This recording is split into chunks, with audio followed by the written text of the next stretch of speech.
بردن گوسفندا برای آبخوری. هوا هم باد شدید.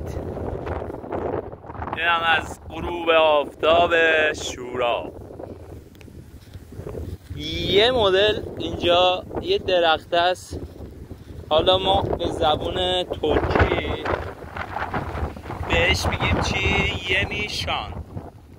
حالا دیگه نمیدونم به زبانهای دیگر چه میگویند. اینا اینه. بعد که هیچی دیگه، گوسفندا دارن فرار میکنن به سوی آب. هوا با طوفان.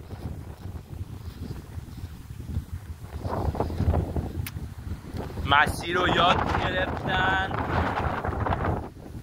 و بادی که عین انرژی مثبت داره جذب میشه.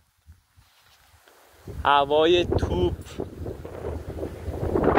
و اینم از حیونای زیبا، پرنده های زیبا. خداوند زیبایی را دوست دارد. بعد بهتون میگم از زندگی لذت ببرید. هیچی ارزش نداره، هیچ. ولی جوونی ارزششو داره، ولی لذت ببرید، تو لحظه زندگی کن. زندگی و زیباییاش، زندگی در لحظه، لذت بردن.